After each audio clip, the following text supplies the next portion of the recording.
What's up, YouTube? It's Naj and Rena back after a little time off with a drinking thing. Hasn't even been a week. It's been 5 days or so, 6 days. We did our last one on Wednesday. Tuesday. It was Wednesday. It was 2 o'clock in the morning. Um, so Mm. what? Prince Jedi. Okay, I'm here. We can start. Oh, that's funny. That was perfect timing, Prince. That is funny. You did call it. Right. You guys might notice I'm not drinking wine today. I have tea. Yeah, I'm under the weather. the babe's not feeling that well, but it's okay. It's all right. We're gonna be just right. We're gonna be okay today. So we got an interesting topic today. We are going to be taking a look at the original, the real life in Jeepers and Creepers. Supposedly. Right. So I think it's specifically about I guess they said the first part of Jeepers Creepers, not like the whole little thing or whatever, but the first part of it. So it's gonna be interesting. Gonna be interesting to see what they got to say, what they're talking about. So I got a couple of videos pulled up. If you all Thanks, know, Prince. huh? Prince is so sweet. He says he's keeping me in his prayers. Oh, that's cool. That's nice. Yeah. If you all know anything about the Jeepers Creepers, update us. All right. If y'all know anything about it, what's going on? You mean the real one? Yeah. The real. Nothing's going on because this is like 100 years old, right? Is it old? I don't know. I mean, it has to be at least older than as old as the movie. So, yeah. So, drop your thoughts about what you all know. So, you ready? Yeah. First off, let me start off by saying this. Hey, Summer. Thank you so much. What's up, Summer? Positive healing energy. Thank you. Please bring it on to me. Oddly enough, I've been surviving somehow. Today I slept until what time, babe? 5:30 p.m. Okay. Yesterday I slept until what time, baby? Like 3? No, yesterday I got up earlier, like 2. I don't recall yesterday, to be honest with you. Yesterday I had to go to the doctor at 3 o'clock. Yeah, that's about when you got up. Right, so I got up like around 1, 2 or something. And today I had to go to my friend's birthday shindig, and I feel like crap. The thing that killed Jeepers Creepers was the director. Oh, that's funny. The first one was fine. The second one, nah. And then the last one, from what I've heard, my employees were all major into horror films. They told me, don't even waste your time, Raina. Don't go see it. The budget was bad. But I wanted to say that I love this was recent. What? It was a new one? Yeah, it just came out. That's probably why this is a new video that we can watch. Because Jeepers Creepers... That's pretty interesting. Came out like 20 years ago, and then it came out again like 10 years ago, and now here we are again with the third one. And I guess the third one was the worst, so... It's always like that, though. Marshmallow! Hello! It's always like that with movies. Yeah. That's funny. The thing that killed Jeepers Creepers was the director.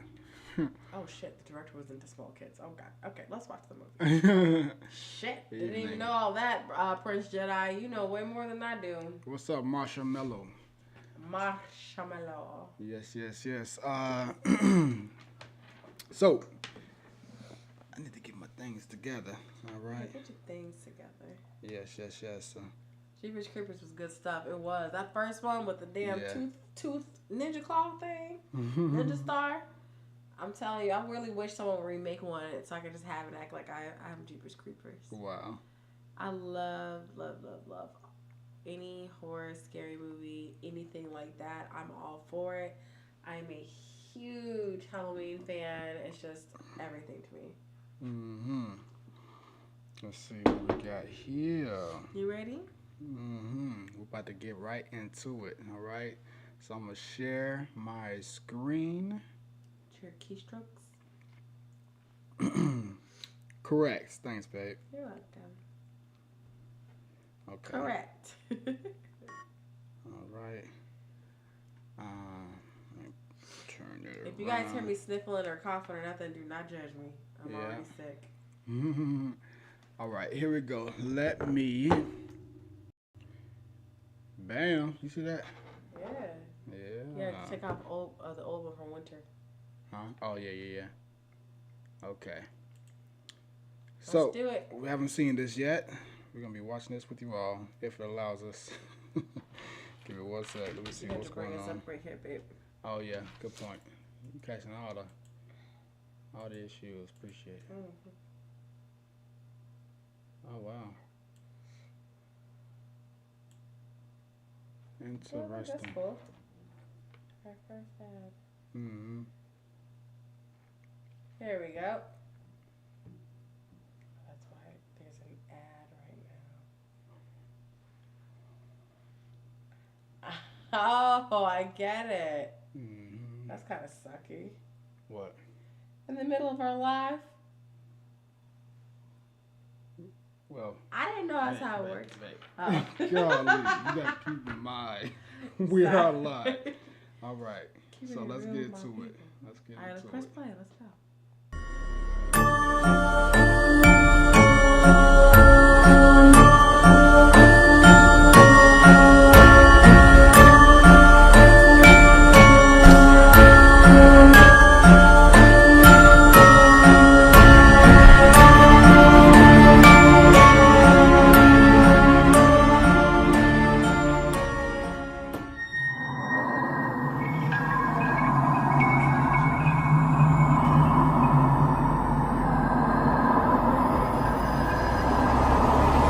Jeepers Creepers is about a brother and sister, Trish and Derry.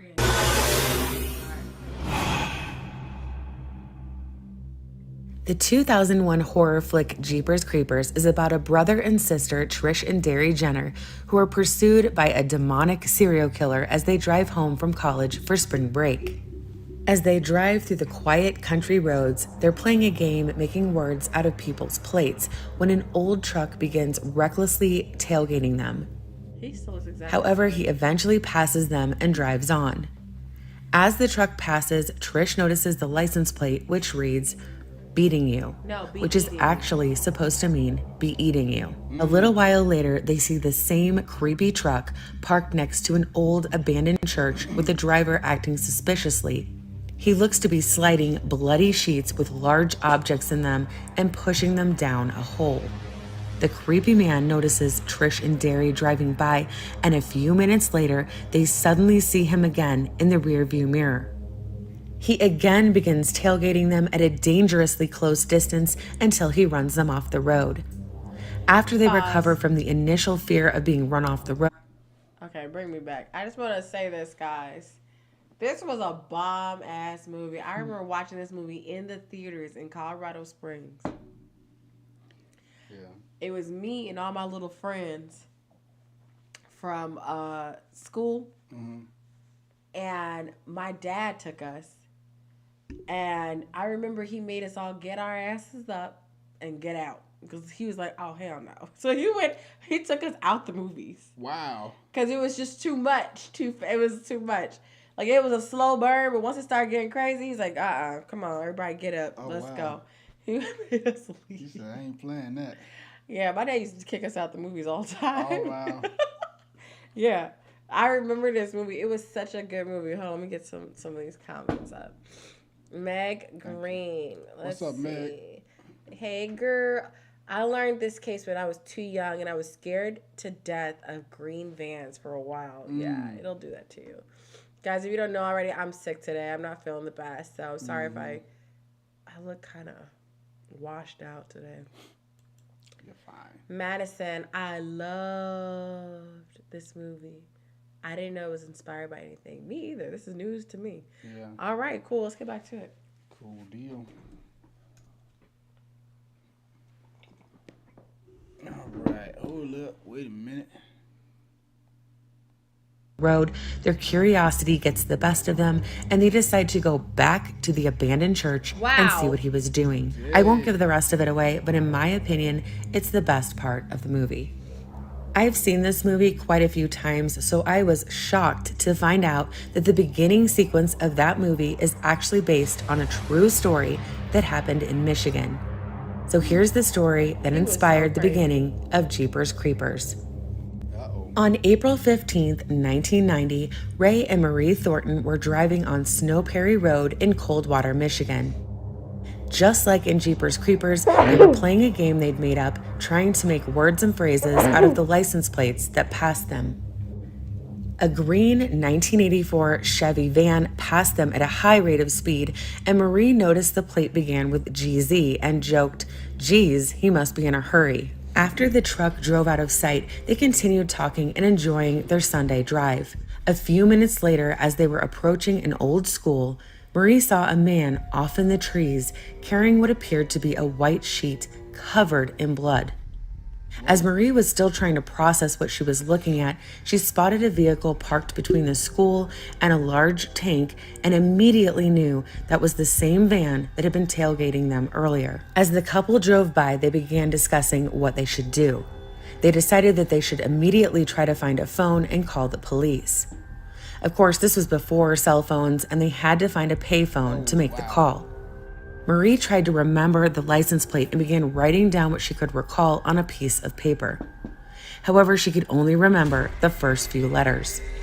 Cheesy. Understandably rattled over what they had just witnessed, after a few minutes, Ray instinctively glanced up into the rearview mirror, and to his horror, he saw the van driving up behind them again, quickly closing the gap between the two vehicles. My God. The van pulled up dangerously close to them once again and followed a very nervous Ray and Marie Thornton in this manner for several miles before suddenly whipping off onto a side road.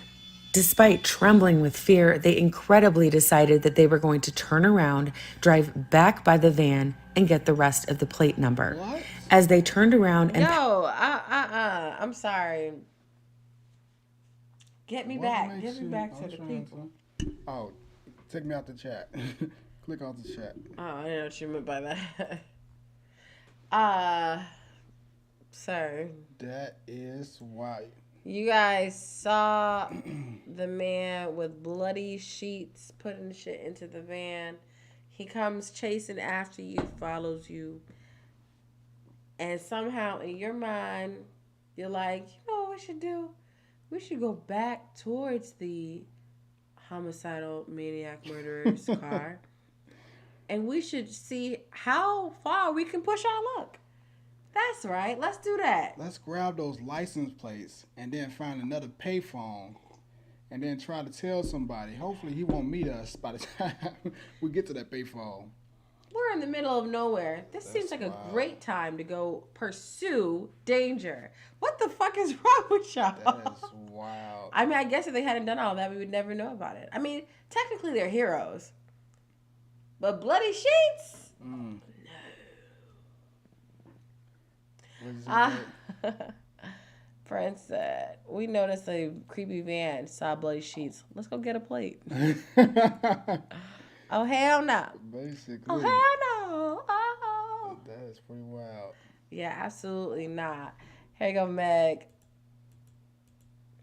I'm serious when I say I was scared of vans. Anytime I would see one, I would immediately stare down at the car floorboards and pray they'd leave soon because of this. I was 8 at the oldest. Damn, yeah, see? Wow.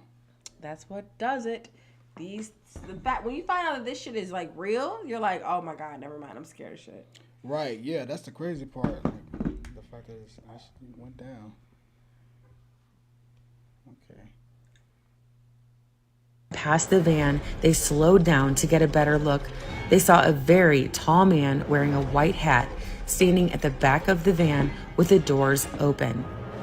He was changing out the license plates. Oh, hell The man had no. left the passenger side door open, and they were both struck with pure terror as they saw that the interior of the door was completely smeared in blood. Unbelievably, the couple decided to drive back to the school and see if they could find out what he'd been doing. I shouldn't say unbelievably because this is totally something I would do. Ray and Marie drove back to the abandoned school and nervously got out to look around for what the man had been carrying. They looked around and saw a white sheet soaked in blood next to a small hole in the ground. The man had been trying to shove the sheet down into the hole, but it wouldn't fit, so he panicked and just left it lying on the ground. Ray and Marie Thornton got back in their car and drove as quickly as they could to call the police.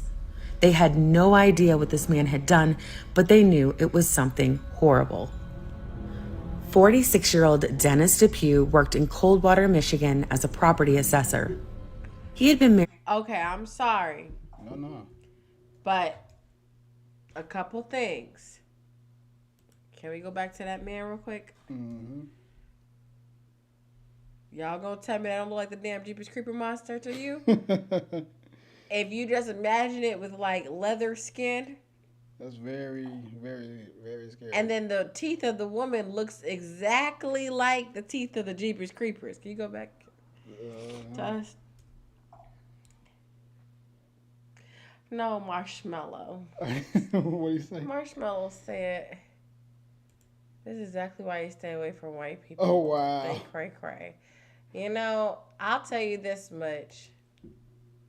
Stay away from every fucking body, because all y'all crazy to me. So, let's see. This happens in the new one. That happens in the new one. I guess the new movie. Summer drove back. Nope. Let me tell y'all. It's the drove back for me. That's the part that drives me the most crazy. Yeah. Y'all went back to go look at the damn school to see what he was up to. When did y'all become goddamn Nancy Drew and Inspector Gadget? Who the fuck are y'all? Sherlock Holmes? Scooby-Doo. The mystery Dr. Watson? Scooby-Doo and the Mystery Van? Yeah, that's wild. Who else we got, baby? What are all the other... The detectives. What's that? Murder, She Wrote? Sherlock Holmes. That's Sherlock Holmes, Dr. Watson. I don't know. Because I'm struggling. I can't imagine seeing what they saw and then. I mean, like you said, I guess it was a good deed technically, but it's too risky. It's just too risky. Like I'll come back with the cops. I'll come back with people. If I'm on the E-way, you know how I'll be. I'm like, I'll look and see if they cool. All right, cool. They ain't cool. All right, I'm gonna call the cops. Like, it's not too much stopping unless it's an absolute situation where it's like, okay, nobody's coming to help them. They absolutely need to stop. Like, for example, the situation. So we had a situation happen in Chicago. We was on the E-way. We're driving, coming from out south. We was coming from your granddad's, like, what was it, like the parade and everything?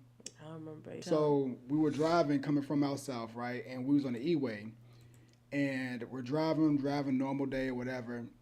This vehicle, this truck, this SUV on the left side of me, they drive straight and just swerve right into the corner of the wall or whatever on the E-way. It literally lifts off the ground and does a full flip. And I think was it upside down when it landed? I think it was upside down when it landed. And I was like, laid back, chilling. Remember, yeah. I didn't see it till you were like, "Oh shit!" I was like, "What?" I've never experienced anything like this in my life. To see a accident happen in real time, it was the craziest thing I've ever seen. Like actually driving, and the car literally flips over and rolls. I was like, so in that situation, I was like, okay, I gotta stop. Like, because I was just like they could be hurt, anything could happen, and I saw it happen, right? So so I stopped in that situation. Mm-hmm. It has to be something like that for me to actually be like, okay, this is probably a good decision to make a stop. And thankfully, everybody was okay. The lady got out the vehicle; she was good.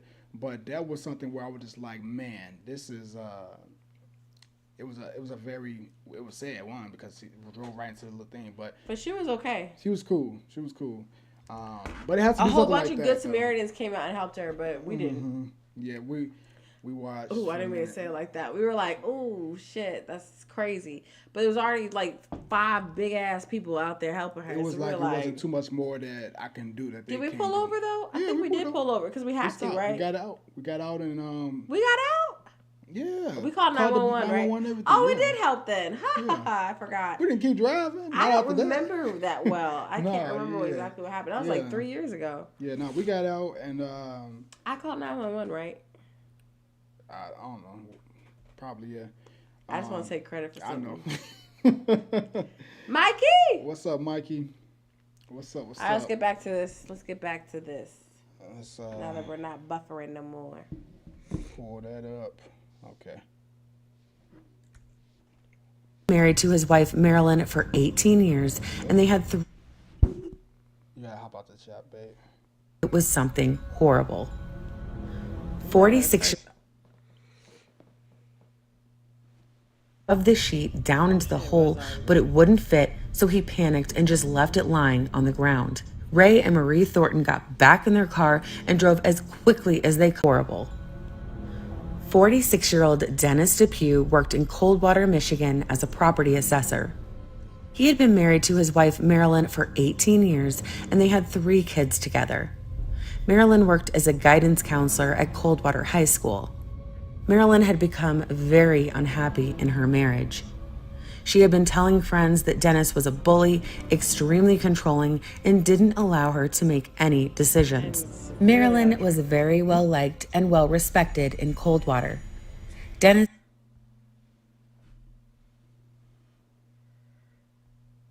didn't like how social she was and didn't approve of all of the activities that she did in the community. She finally decided that she'd had enough and filed for divorce in 1989. Dennis was completely against splitting up, but he had been surprisingly agreeable during the initial stages as they were working things out. Dennis was awarded bi-weekly visitation rights, but the children would often push back and were very reluctant to go with him when it was his turn. Damn. He asked Marilyn to use the guest house on their property as an office. She reluctantly agreed, but soon felt that he had used it as an excuse to continue having access to the house and continuing to control the family. Wow. The relationship was strained at best, and Marilyn even changed the locks on their main residence to try and keep him from entering whenever he chose. However, he continued to find a way in on a daily basis.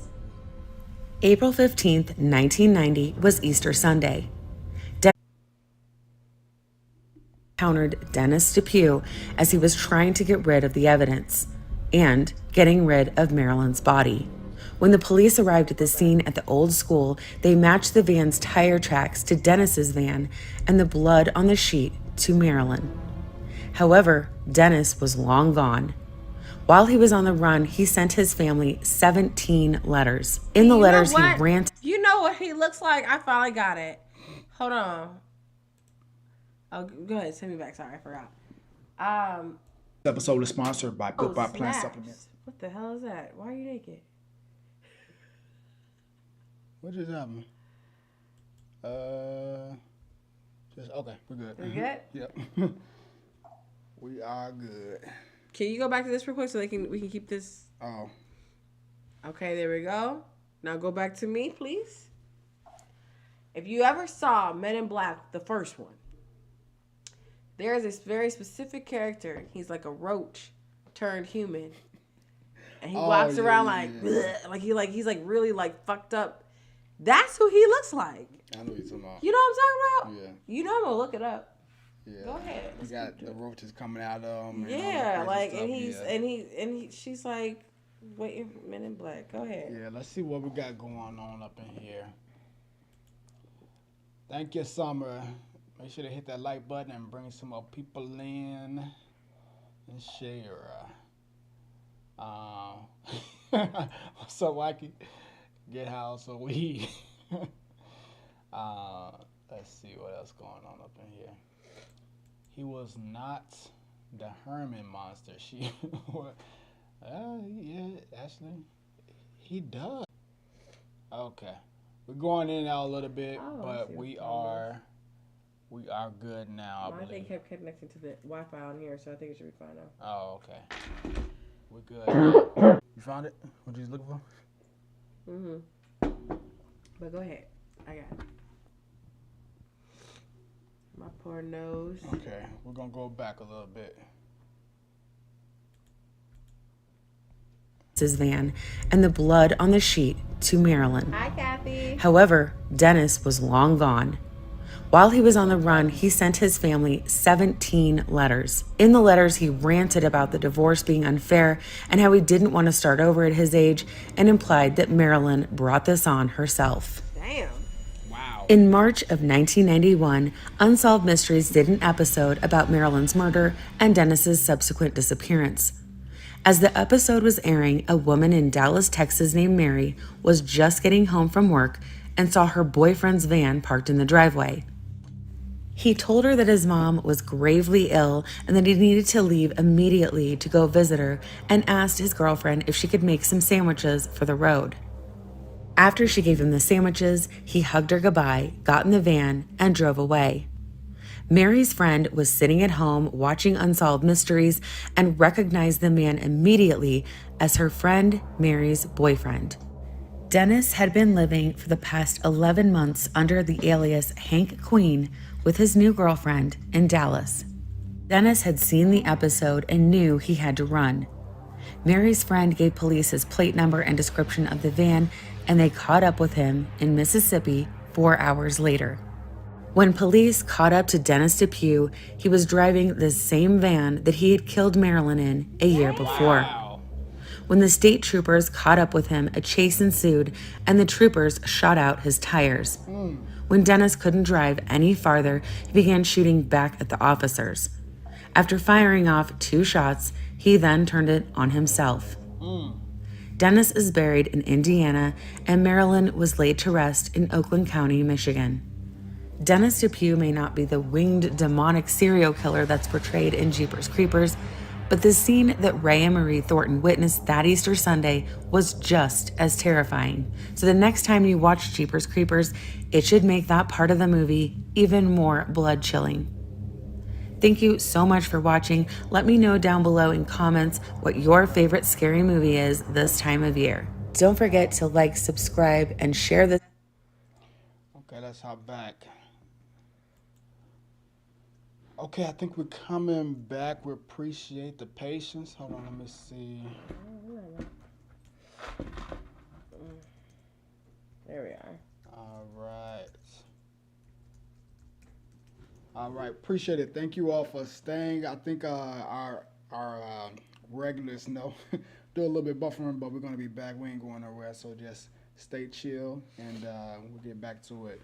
But that was interesting. I didn't have no idea that there was an actual like real, and I guess it makes sense. The majority of movies, it seems like that's not like, you know, cartoons, that type of stuff. Usually have some sort of, you know, inspired by type of feel to it, or got some pieces from other movies and such. Yeah. Yeah. I'll tell you, I thought that was really interesting. I know that's not necessarily about Jeepers Creepers. I think what they should have said is something.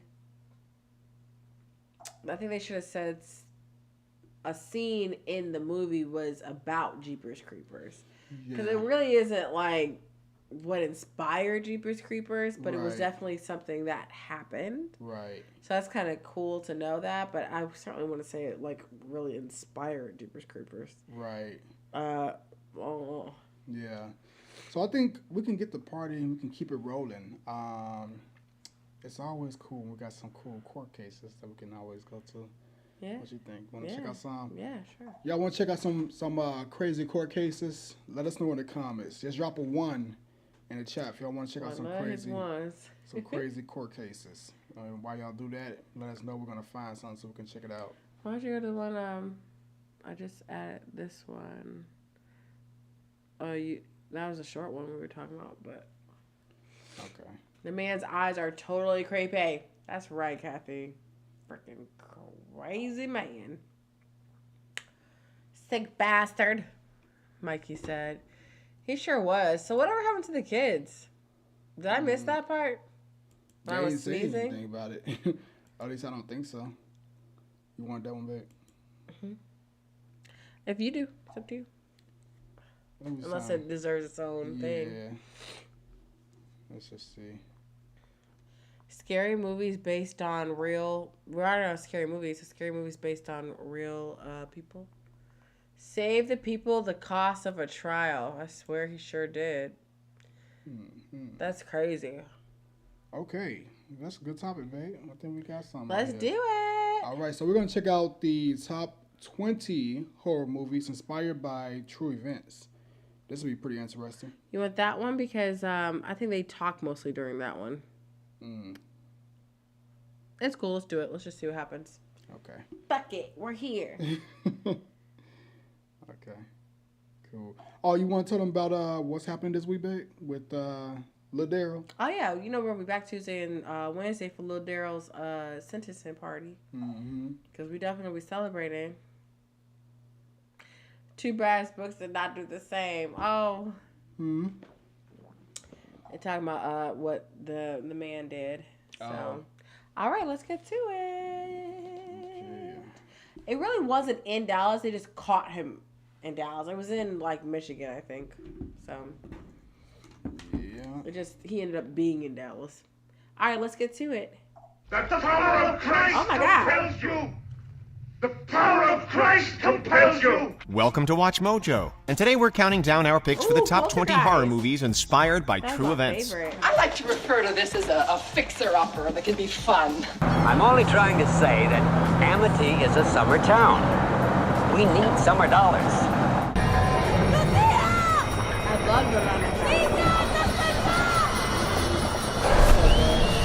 For this list, we'll be looking at horror flicks that drew on real-life events or people. What horror movie based on true events was too scary for you to finish? Let us know in the comments. Number 20, The Girl Next Door. Thanks, David. That was fun.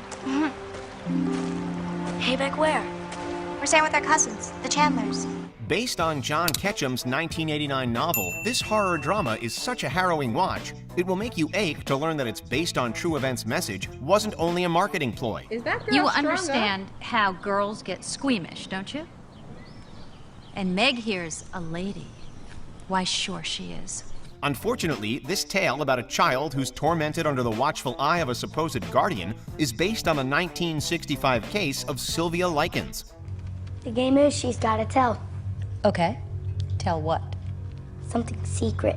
Sounds right. Although a few things are changed from the real story, The Girl Next Door puts a lot of this crime's cruelty on full display. Stephen King described it as, quote, a long look into hell, suburban style. Tony told his mother that he'd seen several other boys from the neighborhood over here beating up on Meg. Oh, well, you know kids, Officer Jennings. They're always exaggerating. It was probably just a little roughhousing. Number 19, Them, a.k.a. What the hell? Can you bring me back? I have never seen that movie, and it sounds fucking wild. Did you see that? Did you see it? You feel like Najee just was like, I feel like he may have become immune. Because he just was like, I'm like, do you see what I'm looking at? They got this little girl strung up. Yeah, that's pretty wild. Oh, God. Okay. You want to keep it rolling with this? Yeah, I don't know. I think they want the court cases. Let's do it then. They dropped the Fine ones. with me. Okay, I forgot what the ones were for. The crazy court cases. All right, we're going to check out some crazy court cases. Crazy court cases. That's what it sounds like. Good case. They keep talking about the Delphi case. Now, what the hell is that? Delphi cases? Delphi. I don't know what Delphi is. We're going to look this up. Who the hell is a Delphi? And what has Delphi done? Top 5 most disrespectful defendants. No, let's do the Delphi thing they keep talking about. How you spell that? I don't know. DELPHINDEPE. Really? Yeah, what is this about? Oh, it's about the two girls. Let's do the law and crime one. Okay. Let's just get it started. Okay, so we're going to check out the Delphi that y'all talking Whoever about. just told us Delphi things, we're about to look into it. Let's see. Let's see what this is We're switching up. Thanks for being on our live where we just be flexible and fluid. Yeah. We go with y'all. Roll with the flow. All right. Look at this cute little girl. It's been nearly 2 weeks since Richard Allen was charged with the murders of Abby Williams and Libby German in Delphi, Indiana. And now Allen is asking for a public defender. I'm Anjanette Levy, and welcome back to Law and Crime Sidebar Podcast. There are still so many questions surrounding this case. We've been following it for you for the last couple of weeks, and documents about this case remain sealed. I find that highly unusual. Usually you get some type of little nugget from a probable cause statement or something to that effect.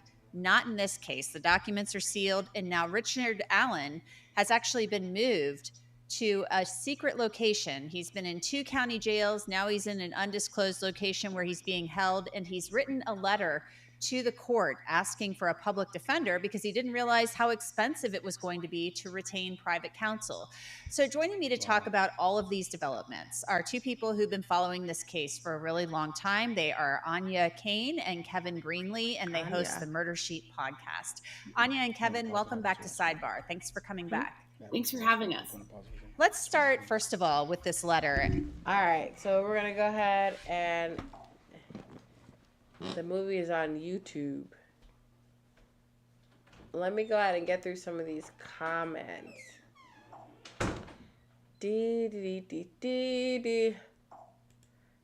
Kathy, the Delphi cases.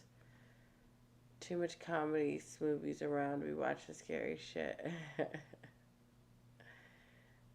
Let's see. The Pepe, isn't that the guy who hit Pelosi with a...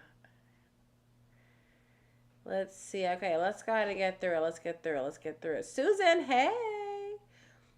All right. I'm just trying to get through these comments and read. I'm so sick. Okay. On February 14, 2017, the bodies of Abigail Williams and Liberty German were discovered near the Monoon High Bridge Trail, which is the part of the Delphi historic. And I want to read it for the viewers and the listeners so they know what exactly it says. Richard Allen wrote this to the Carroll Circuit Court. And he wrote, in the cause listed above, I, Richard M. Allen, hereby throw myself at the mercy of the court. I am begging to be provided with legal assistance and a public defender or whatever help is available. There's some kind of grammatical errors in this letter. At my initial hearing on August 28, 2022, I asked to find representation for myself. However, at the time, I had no clue how expensive it would be just to talk to someone. I also did not realize what my wife and I's immediate financial situation was going to be. We've both been forced to immediately abandon employment, myself due to incarceration and my wife for her personal safety. She has had to abandon our house for her own safety. What little reserve there is will fail to even maintain the original residence. And he says, again, he's throwing himself on the mercy of the court. So what did you all make of this letter? Obviously, we know that lawyers are incredibly expensive, and getting a lawyer for a double homicide case would be very expensive. So what were your thoughts when you first read this letter?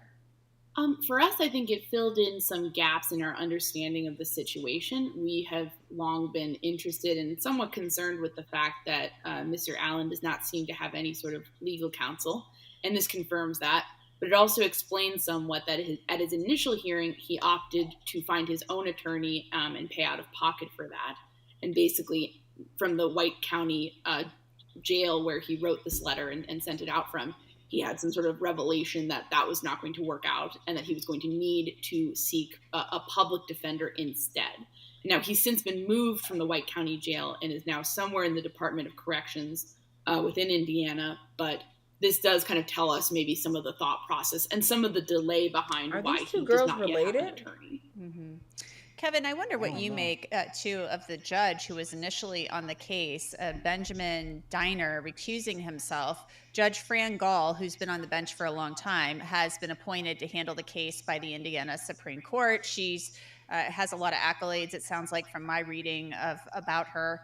So what do you make of the judge just kind of punting this case? I think part of the reason he said he did was because there was a demand for so much information from the public and things of that nature. But this is a case where it's shrouded in secrecy. I find it very odd because we usually get some little inkling of information about what led them to somebody as a suspect, and we're not getting that yet in this case. Yes, usually by this point, we'd have a look at the probable cause affidavit, which would lay out at least the basics of the case against the arrested man. That's not been released in this case. So going on 2 weeks later, Allen doesn't have an attorney. We don't have any idea of what evidence there is against him. Can we go back to what happened to these little girls? Because, Yeah. this is like starting from the end.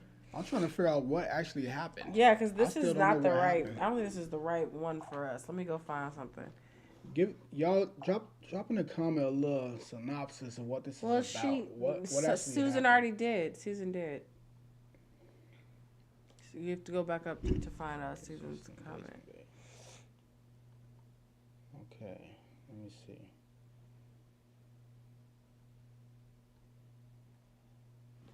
Let's see what's going on. Do a little investigating. What's that, Susan? On February 14th, Valentine's Day, wow. 2017, the bodies of Abigail Williams and Liberty German were discovered north. There we go. Okay, we are back. Appreciate it. Appreciate the patience. They're just now saying it's on hold though. Okay. You have to type it. Let's let them know then.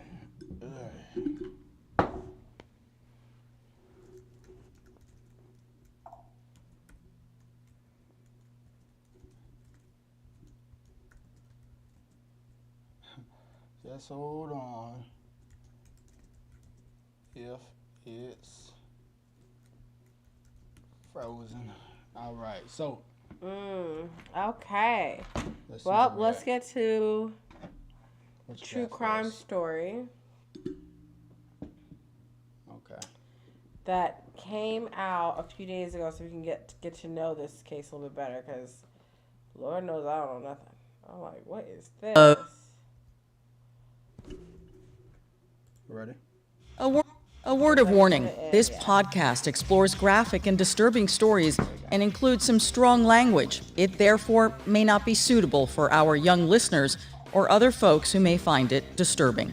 Hello and welcome to True Crime Daily, the podcast covering high-profile and under-the-radar cases from across the country every week. I'm your host, Anna Garcia. Our cases this week, it's all about revenge for a man who was jealous that his ex-girlfriend had moved on and she was now dating a woman.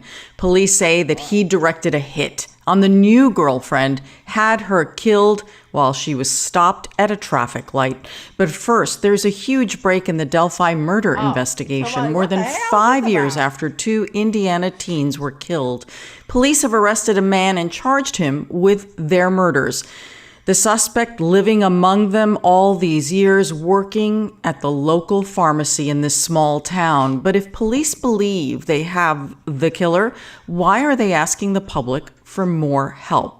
We are recording this on Wednesday, November 2nd of 2022. Our guest today is Luis Bolaños, a former law enforcement investigator, homicide detective, the founder and the head of Get Bit Investigations, a man who works tirelessly to help advocate for survivors and survivors' rights, and a personal friend of mine in the show. Luis, welcome.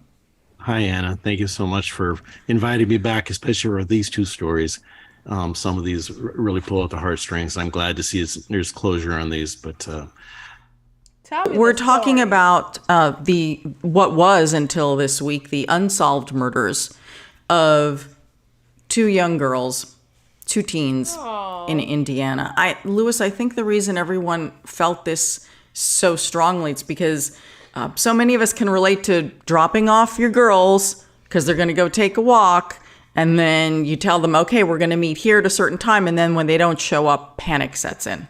Right. I think that's a normal reaction for any parent, any adult worried about a child who doesn't show up where they're supposed to be. Happens more than we know, right? That feeling of what can I do? Your mind goes to the darkest places sometimes. It's just horrible that this was really. It seemed a crime of opportunity. There's no way this guy could have known that those 2 girls are going to be there at that time. He saw an opportunity and he took it. I'm going to argue, based on a few other things, that there's always the possibility. Wait, so I've been over here struggling. You struggling that way? I'm struggling comprehending the overall subject matter. So it was a guy, right? The guy, he was jealous of his... No, that has something to do with this. That's a whole separate story. Okay. That's why I was right. like, what the hell is this? They're just covering 2 stories. Got it. Yeah, Okay. that I has was nothing to do like, with it. this is so confusing. Okay. You're like, so he did what? No, right. no. Okay. So this is solely about this guy that murdered 2 teen girls. Allegedly. He murdered 2 teen. Well, allegedly murdered 2 A teen 13 girls. and a 14-year-old is basically preteens, damn near. So did they say what the motive was? They have. He's about to go through trial now. I guess. I'm talking like I know this shit, but I guess he's about to go. They just caught him like a couple weeks ago. So we need to find. We're learning, so we just gotta keep watching. We gotta learn. What's up, El Car? El Car, La Car. Okay, let's see what Susan got to say. Yes, they did a huge search story publicized everywhere, I guess, per news conference, but found the suspect in town. Okay. Accurate. Nothing gets wrong with the world. It's just the people that's in it. Deep. Yeah. That's true. Okay, so we're gonna have to dive into this a little bit to see what's going on with this. I feel like this deserves its own video, though. Yeah, well, you know, I'm just saying, I think it deserves its own video. This is a good one. All right, let's go. Let's do it, baby. Okay. Let's go ahead and I will do that there. Crimes of opportunity scare me the most. Wrong place, wrong time. You right about that, sister. Go ahead, baby. Let's go. Since we know nothing, True. Usually it is a crime of opportunity. I'm just wondering what else is going on there, because some very disturbing information has come out about other people not charged with murder, but somehow associated with this investigation, which always makes me very nervous. So we're talking about 13-year-old Abigail, Abby Williams, and 14-year-old Liberty, Libby German. Abby and Libby were found murdered on Valentine's Day of 2017. Despite the massive search for clues and their killer, the amazing thing is, you know, they had released some sketches, 2 sketches, which were a little different and police had answers for. There was a photo, there was video, there was audio, which one of the girls captured surreptitiously as this crime was about to be committed. Police released this information. And it's interesting to me, Lewis, that with all these little pieces, which half the time you don't have, and remember, because of the park where they were, there really weren't surveillance cameras there. So the fact that the girls were able to be so smart about it and capture this video and this audio, yet it still took 5 years to get to this point. Oh, there's just so many questions in this, but that for that young lady to have the wherewithal, the mindset, something's wrong here. I feel uncomfortable. Let me get right to her phone, hit that button and recording. And ultimately, that might be one of the biggest nails in the coffin here of convicting this guy. And we'll see what happens. Innocent until proven guilty, as they mentioned over and over and over in the press conference. But to have that wherewithal, she knew something was wrong. And her decision that day may be what led to this arrest. Wow. It may have taken a long time to get there. And investigators and the sheriff and the prosecutor, they kept saying over and over again, because this arrest was made last week, and this Monday of this week, they had a big news conference. Didn't say a lot, but one thing that they said over and over again, this is a complicated case. And I think that's the nugget I'm holding on to. There's far more to this than what we think. And remember, authorities have never revealed to us the manner of death or anything like that. It has been reported, and HLN has reported, that it appeared that the girls' bodies may have been staged at the murder site. But okay, let's pause it right there. That is wild. Let's get up in here. Let's see. For y'all that are in the room, please hit that like button for us. We greatly appreciate it. Let me see what's going on in the chats. Kids, awake half of the stream. Okay. All right, Marshmallow. Let's see what's going on. This is interesting. I'm trying to get a full understanding. Like, what would be the purpose or the reasoning? I guess it is like they said. It's the fact that it was, opportunity, which is kind of ridiculous. Let me see what Meg has to say. It's a whole new level of terrifying that something horrible can happen to you just because you run into a evil person by random chance. Exactly. Always be alert and, if possible, armed. Exactly. That's why we are in Texas. All right. I'll just say that. Yes. Always protect yourself. It would kill me if my parents were involved. If it would kill me if parents were involved. Yeah. Let's just see. Elcar says, I think they just arrested him last week. This went too far. Oh, this wasn't too far from me. So it should say, like an hour and a half in Indiana City. Wow. It's not making sense to me. I guess we just got to find out a little bit more and dive into it a little bit more. But I'm just not understanding. And again, I guess we got to get to the motive, but just a coincidence? Like, did he have anything to do with, I think who said it? Meg? Like, did this have anything to do with their parents and he had something against their parents and then decided to take it out on the kids? Like, is there anything that's deeper to this other than it just being a coincidence that was the wrong place, wrong time? Wild, he did this. Let me see what Madison has to say. Wild, he did this and went home to his wife acting like nothing happened for 5. Oh, I didn't know that. Now that is news. That is crazy. Just go home and act as if everything's normal. Like, I mean, but that's the thing about certain crazy killers. Killing is as normal as, I guess, driving a car is to them. It's wild. Elcar says some people thought law enforcement was covering for their killer. So you think it's like a? So what, was he a previous police officer or something? Is that what you're saying, Elcar? Did he have something to do with like the law enforcement? I don't know. Let's see.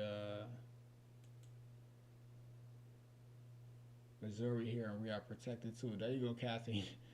You gotta make sure that you are always have your own back. There are rumors that more than one person may be involved. Wow. Took 5 years to catch him. This is crazy. So what, this happened in 2017?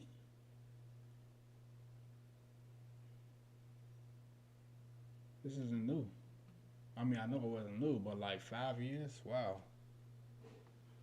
That's a long time. But I guess there are older cases. There have been some that's been going on for 20 plus years that's still on caught. Okay, so we're gonna go ahead and dive back into this and see what else going on. I just don't understand what would be the purpose and the reasoning for just randomly murdering some, like not just someone, but some kids, some teenagers. Wow. Let's see. Meg says, I don't know why they would cover for him. They didn't arrest him. I don't think there was a cover-up. Mikey says, what kind of person will kill and just go home to your wife? Exactly. Like, how can you even do that unless you've done it before? Like unless you have a history of killing, or you're a violent person, but it's go on and just have a regular. And it's not like a self-defense thing, right? I can understand if it was a self-defense, you're defending yourself, and then you kill somebody, then that's one thing. But you go out and purposely kill children and then go and act as if you're just living a normal daily life. Like, that's just wild. Kathy says, lots, Mikey. As you said, there are sick people in this world. Right, exactly. Exactly. Hot. Yeah. Okay, we're going to get back into the video. Good people. Thanks, y'all. I had to make my tea again. Again, there's so little that we know. There's also been some reporting that possibly an item of clothing was missing that they knew that the girls had, but we don't know how they were killed. Right. And that affidavit that they have sealed will answer many of those questions, but it's sealed for a reason. And to your point earlier, Doug Carter, the Indiana State Police Superintendent, he said repeatedly over and over, please keep those, be aware of those hotlines. The emails are still open. Please continue sending in the information. He did everything but close the door on additional suspects. And to your point earlier, how often have we seen it in cases we've covered on this program? How often in these smaller communities have we? Go ahead. No, you keep going. Oh, well, I saw Susan's comments. I thought you were looking at that too. Oh, no. Let's keep going for a second. Seen on this program, cases we've covered, have there been just so many people who were registered offenders, or they had the same type of criminal mindset and had the unique tweaks that were very bizarre, but they were so close geographically to each other. And we discussed how could they have those tweaks and have that mindset and be registered or not and not know each other? Do they cross paths? Is there more to this? And I think that's one of the reasons that this, the law enforcement agency, Doug Carter, wanted to make sure we understood we still needed information to come in. Delphi is, I think, 2,900 population. The county, right, it's only 20,000, right? They said early on, right, a couple of years ago, that they thought this person was hiding in plain sight. And there's something that made them think that. Yeah, you always assume that at first, but that was a much stronger statement at that point. They had something that made them believe that this person was local and known. Wow. And of course, now we know it's spot on information. Yeah, and it's, of course, very disturbing to have that sense of someone living among us. But again, the person is charged, presumed innocent. And again, in the absence of the details of what could possibly connect this man to the murders, you know, we have no idea. We just right now don't have any idea. It's sometimes obviously helpful to us, but there's a reason. I also think that there's a reason that they're asking for more information. There's something going on here, and it's sticking to me right there. I don't know what bothers me. So last week, Susan, I liked her comment. I don't know if you want to go look at that from Susan. Mm-hmm. Nash, let me know if you want me to share a video on here. You can put it up on your screen. Yes, please do so, Susan. Please share. How do you put it up on the screen? She could drop the link in the chat, and then we can put it up on ours. Oh, I didn't know that. Yeah, drop a link, Susan. I'm interested because I'm trying to understand some more about this. Like, that's just too random. Well, I don't know what I missed when you guys were talking, but where we're at right now, we're behind the game. So we're hearing all this stuff like on the back end. Yeah. And I still need to get to the beginning, like what happened to them. And from what she just said, that no one even knows how they died. Mm-hmm. So it's like, well, who was he connected to? Yeah, and that's what I mean. I was just going through. Is he like related to like the sheriff? No, so that's the thing. Like someone said, that police tried to cover up at first, and then they arrested him. So I asked the question. I was like, is he a previous police officer or law enforcement, or does he have relations with one of them or something? I'm just trying to figure out, because why would they cover it up unless they just don't want that to be known? Maybe a police officer helped him do it. That too, and like, you know, there's a lot of weird things that's a possibility. Before. Yeah, so I'm just trying to understand. So yes, definitely drop something in the chat, and if you all have some videos that kind of like goes a little bit more as far as a summary from the beginning, that would be really helpful. Prince, she needs to have a wrench to drop a link.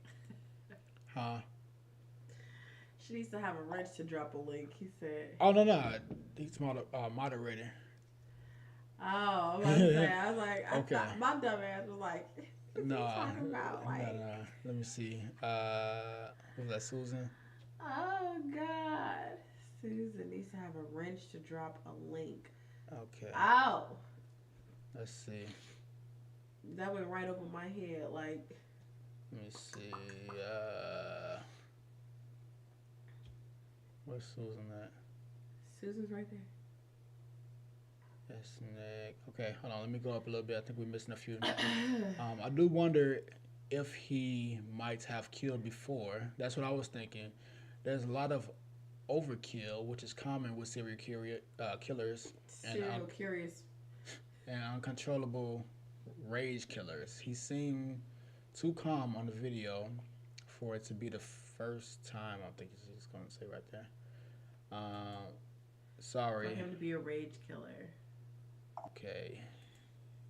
Yes, Meg. I think they said something at the press conference. Other unsolved murders in the area. Did I hear that right? El Carr says, I'm not sure why they thought somebody was covering up for him.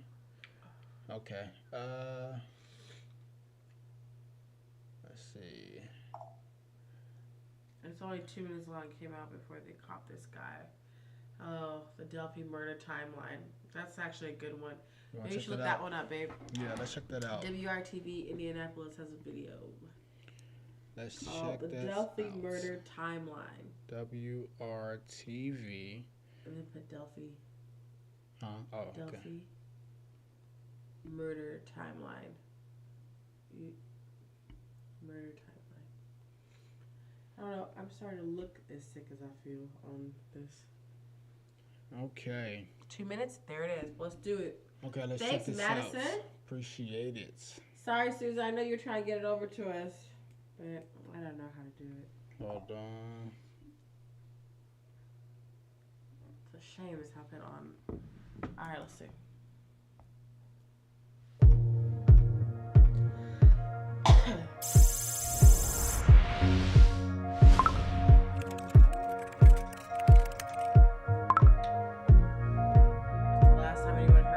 Over 100 people out searching the area last night, walking both sides of the creek bank. In Carroll County, police are set to regroup and restart the search for 2 missing girls. Keep together, okay? That way we cover more property, quicker time. 21, copter 5. We have found 2 bodies. We are investigating this as a crime scene. We suspect foul play. State police and the FBI have been on the scene now for several hours. A number of units and teams have been here trying to gather information. Bodies have been positively identified as Abigail J. Williams, 13, of the Delphi area, and Liberty Rose Lynn German, 14, of the Delphi area. This is considered a double homicide investigation. The 2 girls discovered in the woods, authorities asking for your help tonight. Their last Snapchat and the image of a man authorities would like to talk to. And they now have enough evidence to call him the prime suspect. We do have some new information for you today. Liberty had the presence of mind to turn on her video camera, but there's enough there that somebody could recognize this person's voice. And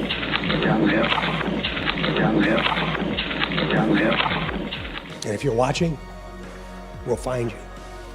There have been more than 11,000 tips come in to our command center. Somebody knows something. Somebody has to know this person, recognize that voice. It's not easy, and a lot of people are putting a lot of work into this, and we're hoping that the tip's there, and we're going to find it. To call this a cold case is just ridiculous. It's not even close. We've learned that investigators will be releasing new information about the man on the bridge.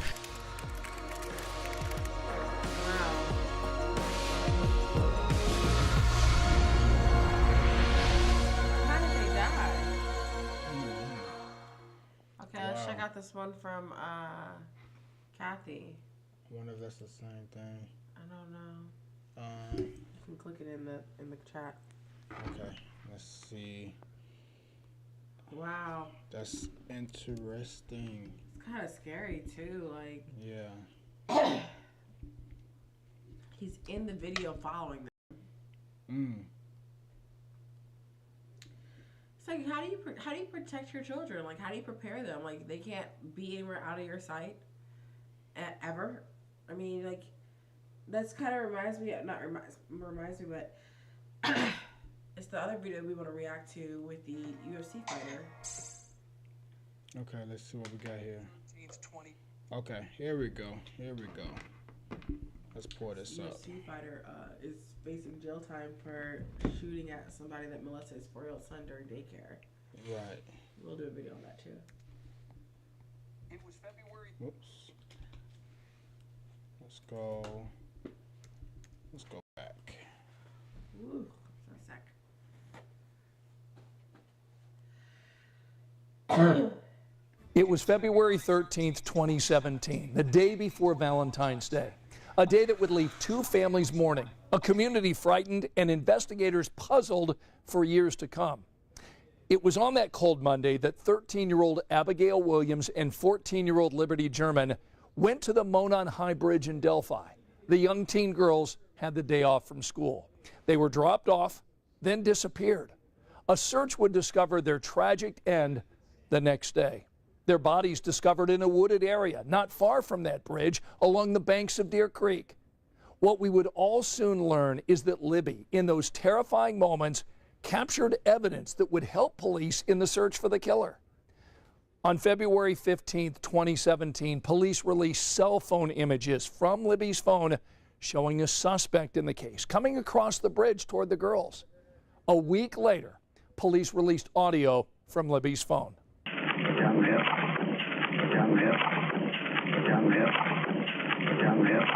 As 13 News reported on the case, we spoke with Ronald Logan, the man who lives at the property where the girls were found. Has this gotten to you? Has this played on your mind? Yeah, the longer it goes, yes, it does. Yeah, it's, I'm not sure I fully comprehend what all's happened yet. Two young kids playing, you know, thinking they're having a wonderful day, Valentine's Day, and ends up in one of the largest tragedies in Carroll County history. In your backyard? In my backyard. Yeah, it's a big thought. Hey, Not a good Megan. one.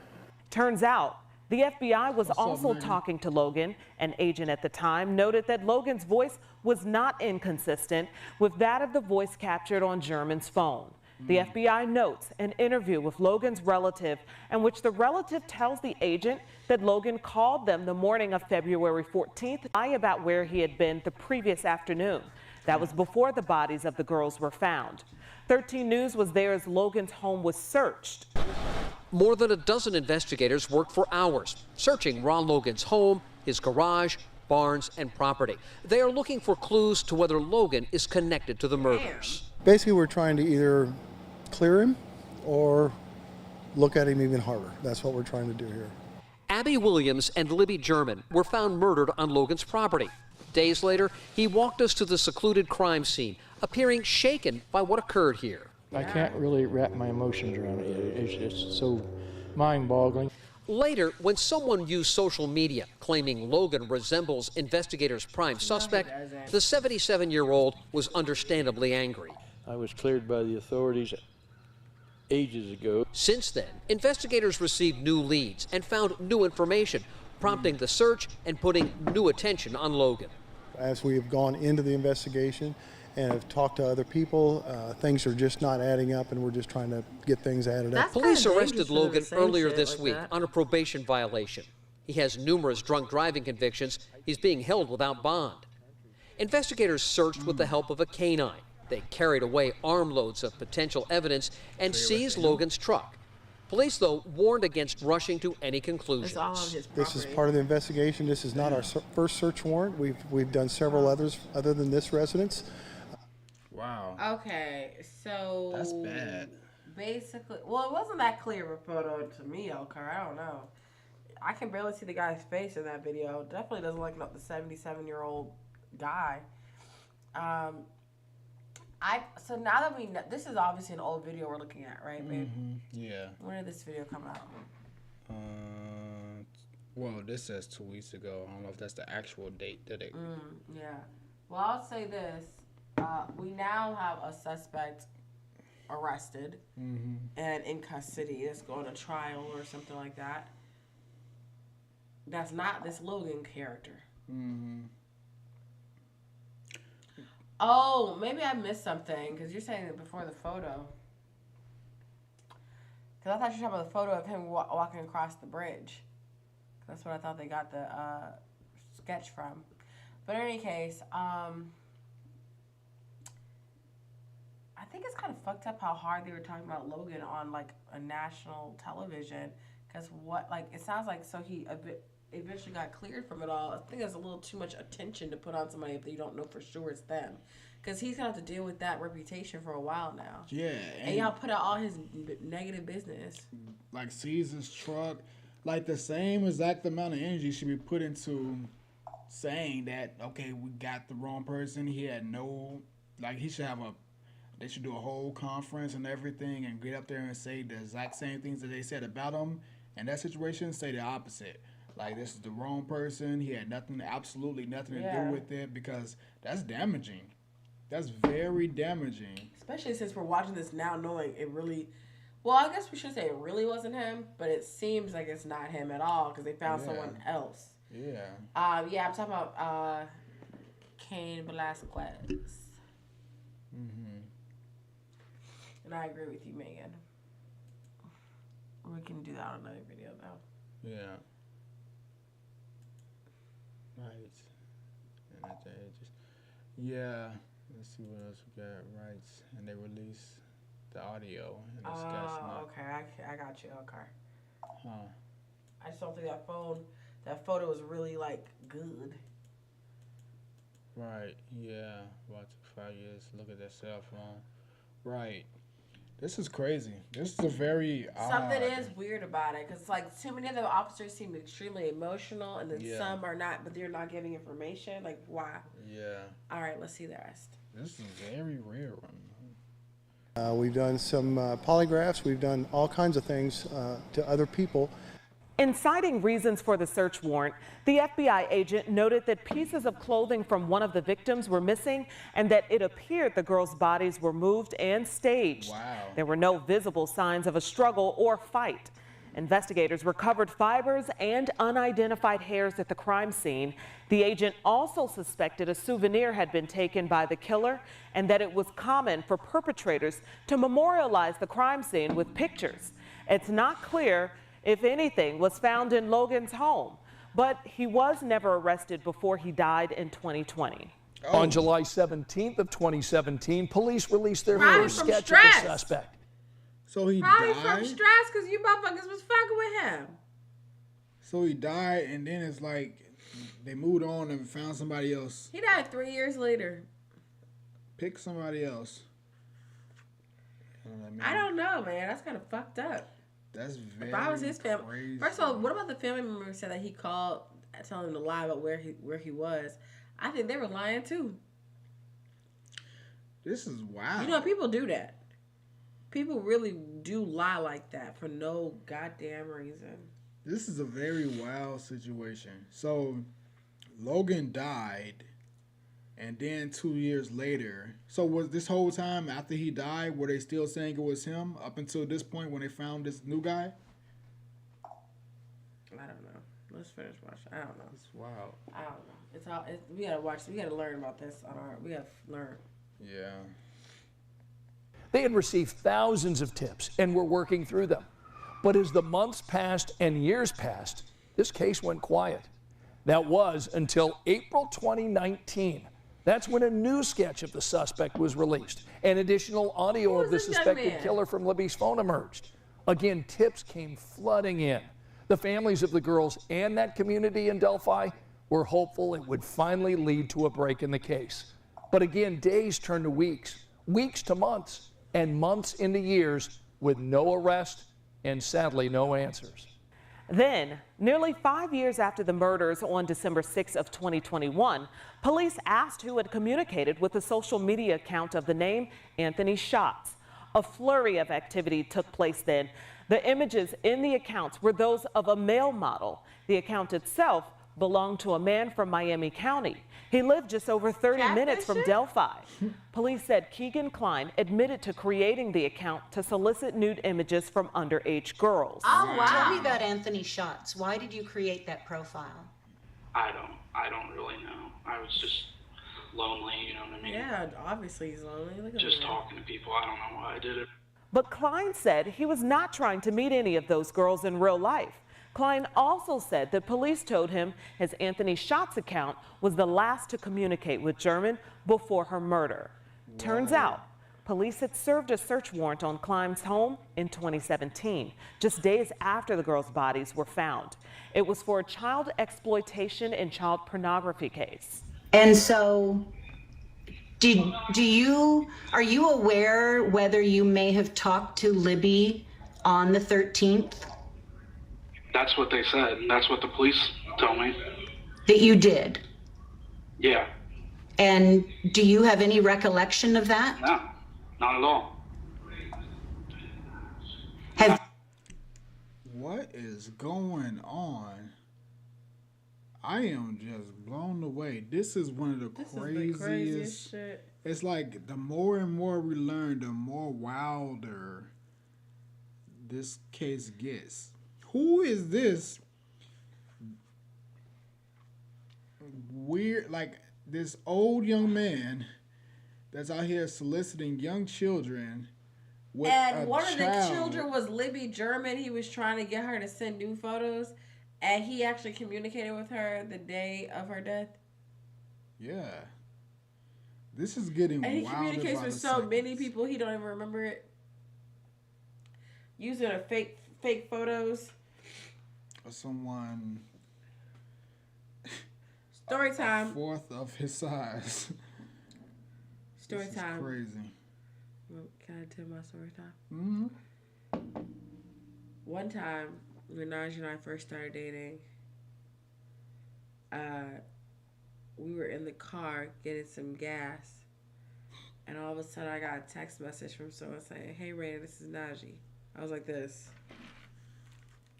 I was like, Mind you, she's in the passenger seat. I'm in the driver's seat.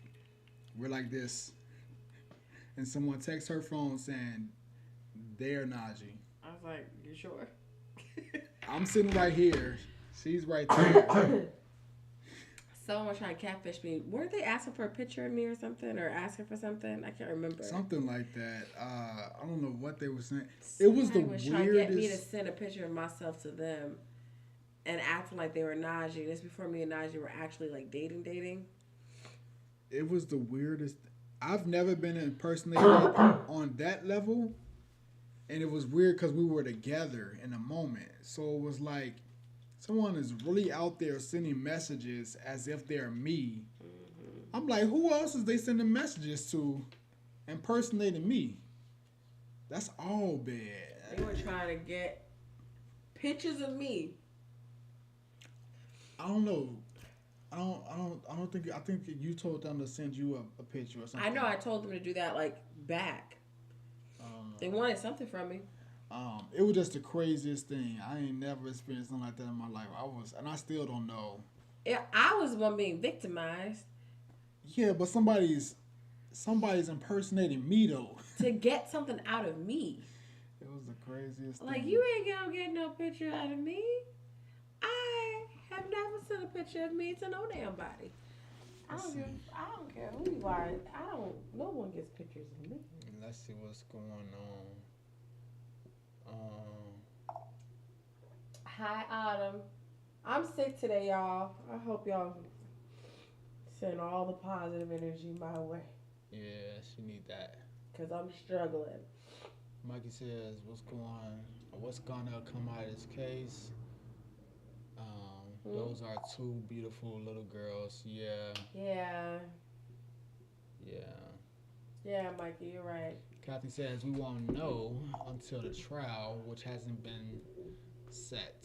I just thought it would be interesting to get everyone caught up before. You're right, Kathy. I appreciate thanks. it. Yeah. Because we need to get ready for the trial. Yeah, this is so sad. What's up, Autumn? It's very sad. It's just weird because it's like the more we watch, the more weird things are going on. So yeah.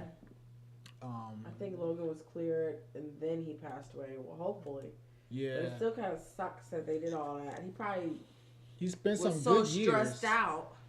He spent some good 3 years. years, 3 years thinking, like the last 3 years of his life, basically being accused of something. Heinous. Having his truck seized.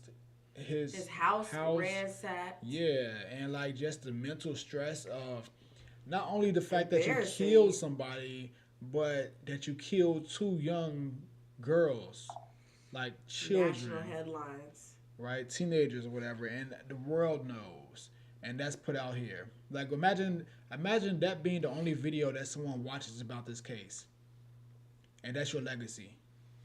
That you did this, right? That's a horrible situation. Every time he's ever gotten in trouble with the law.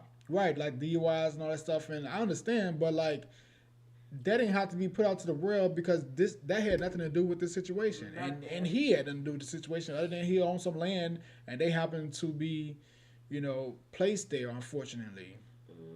And it's just a situation where he was, again, it's like the wrong timing type of thing. Did you say hi to Bendy? I didn't even see Bendy. I saw Bendy, and I don't think we said hi to Bendy. What's up, Bendy? Sorry to interrupt. I just thought about I don't think we properly gave Bendy a hello. I don't even remember seeing Bendy. Bendy came in. Megan came in. I seen all them. Keep going, Bendy. Liz has been here. Oh. Bendy. Oh, what's up, Bendy? I don't know why. I just randomly thought about Bendy. So that's a very strange situation to be in. That's messed up. That's a horrible way to end the last 3 years of your life, being accused of something of this nature, and then finally getting off and feeling okay, and then passing. Like that's horrible. Let's finish this up because I gotta go to sleep. I'm sick, y'all. I can't take too much longer. I told them 100 times. Yeah. And do you have any recollection of that? No. Not at all. I've told them 100 times. I've done everything they wanted me to, and it's like they're just harassing me.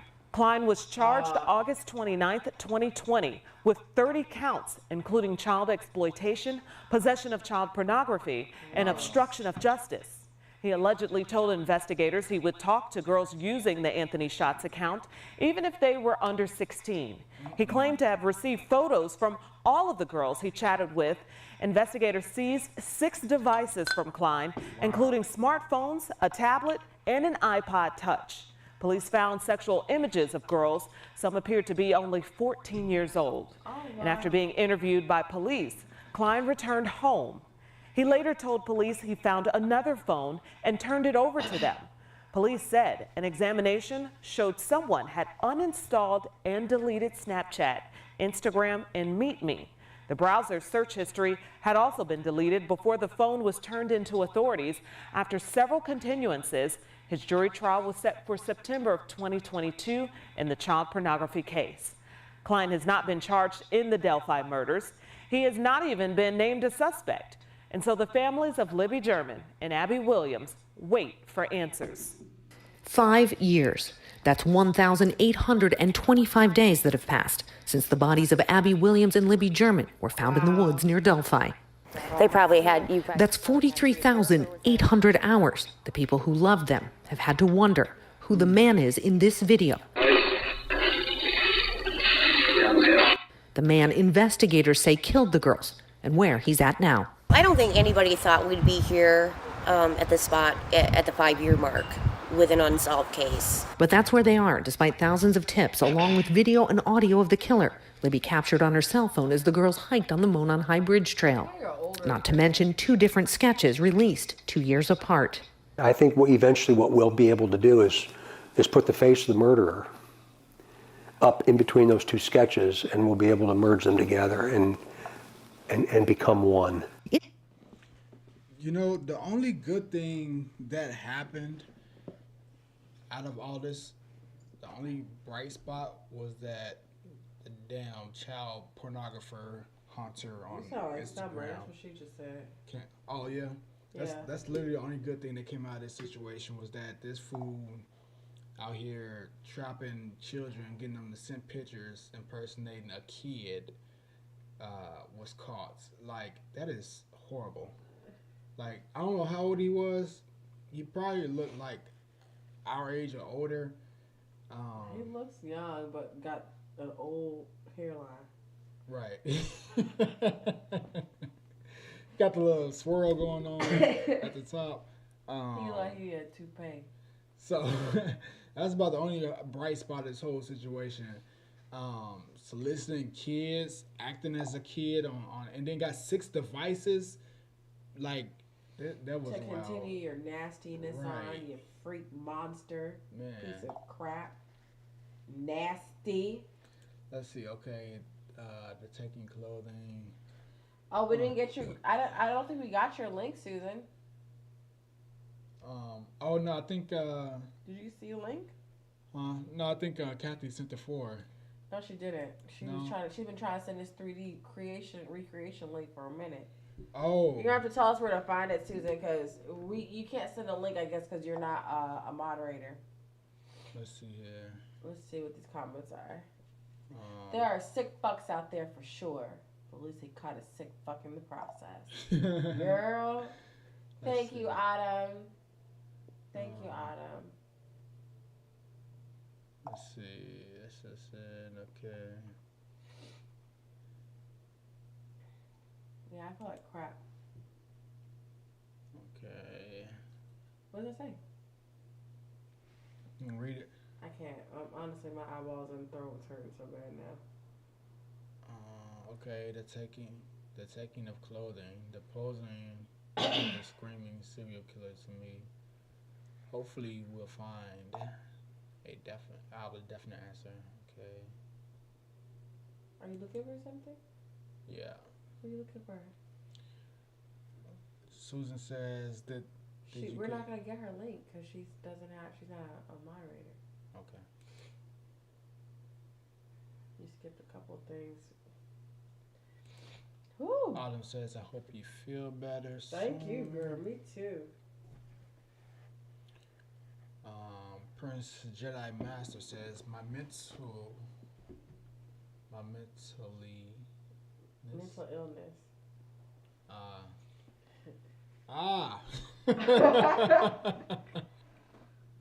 I'm like, what? My mental illness was misdiagnosed for 5 years, including 10 self-deletion attempts. Oh, man. Mentally. I feel bad for the guy who was clear, but still stalked until his passing. That's really messed up, man. What does that mean, self-deletion? Oh, oops. Yeah. Wow, I just pulled a you. No, I'm sorry. He pulled a you. Prince Jedi, I'm so sorry about that. I'm so glad that you're willing to even talk about that, because you don't know how many people need to know that people keep coming back and trying again and hopefully finding something even more valuable to stay and be here with us for.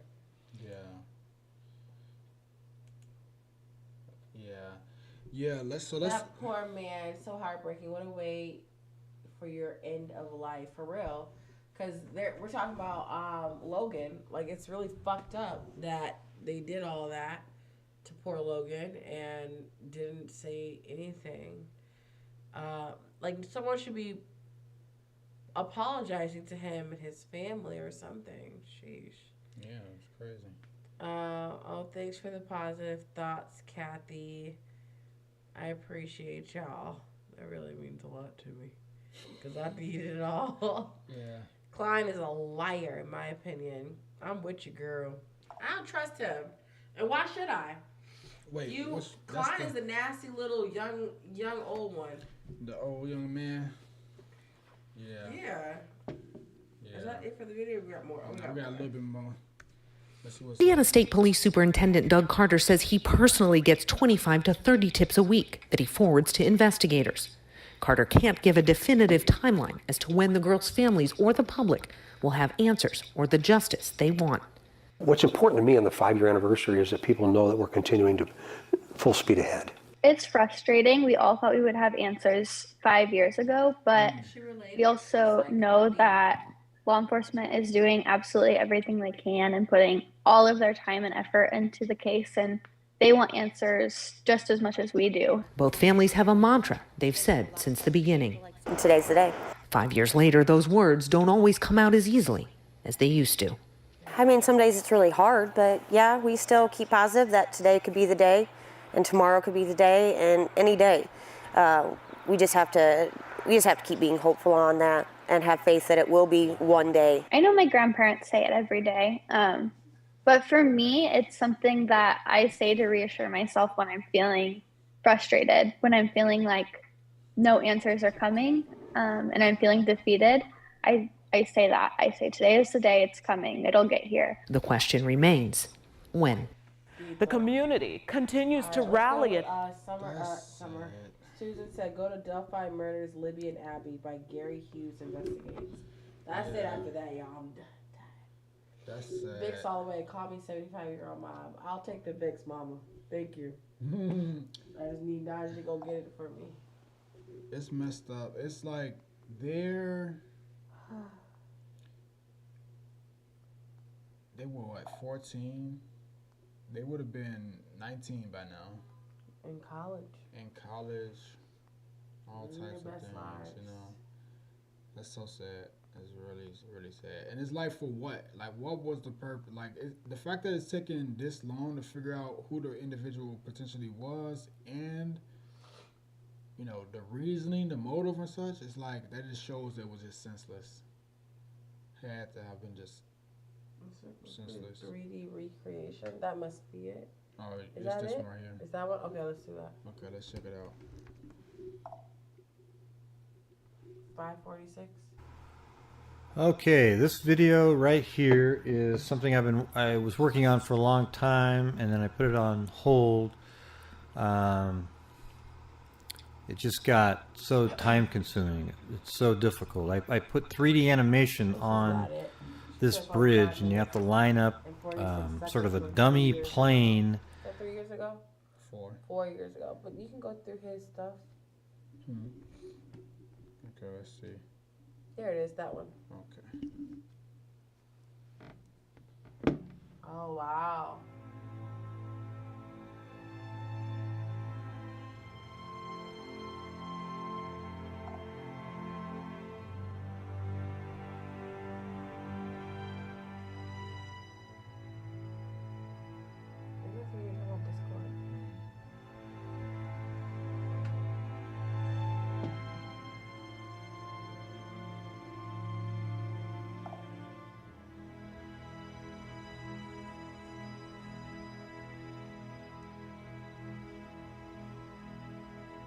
Oh, that's the real video.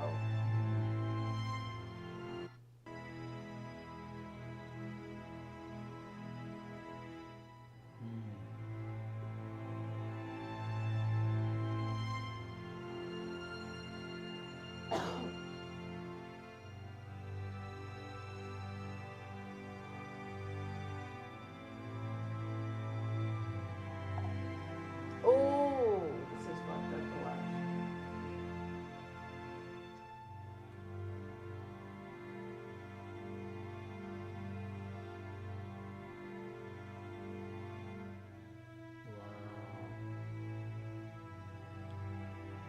Oh, I don't like this.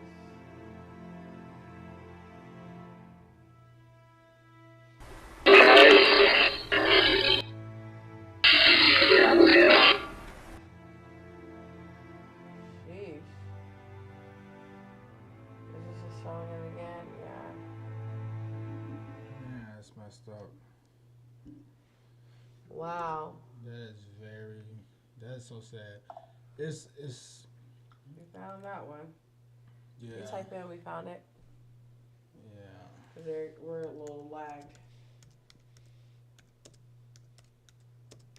Wow.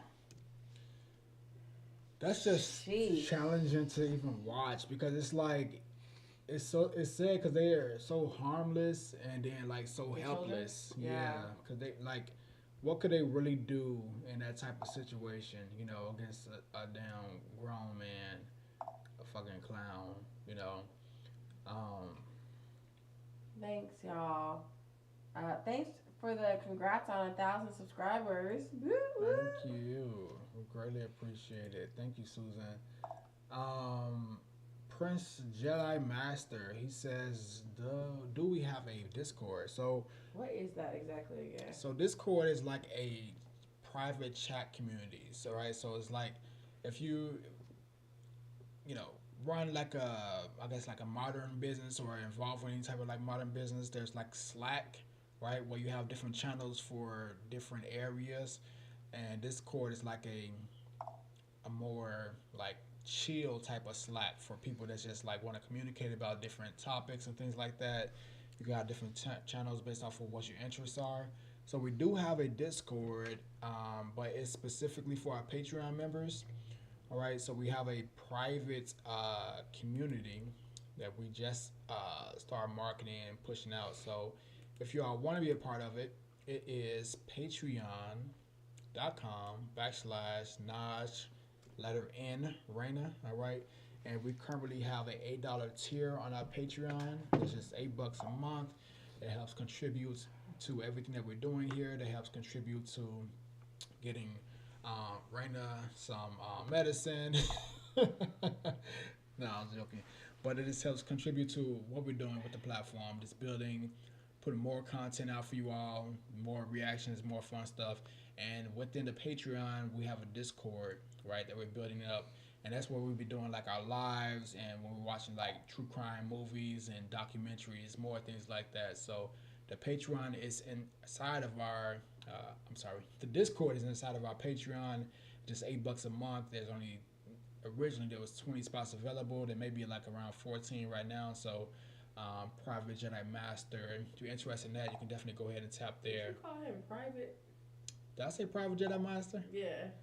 Prince Jedi Master. If you want to join the Discord, head on over to Patreon. It's just $8. Support the channel, support the growth, and we'll keep putting out good content. So that's that. This is a very sad. That was a really sad recreation of that.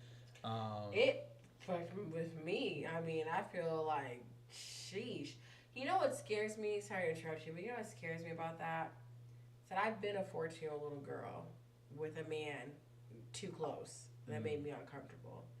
And there's no way for a 14-year-old girl, even if it's two of y'all, to fight off a big ass man if he's really trying to hurt you or harm you. Especially if you are not used to having to fight off somebody or to get aggressive or try to save your life. And it breaks my heart that these two girls' stories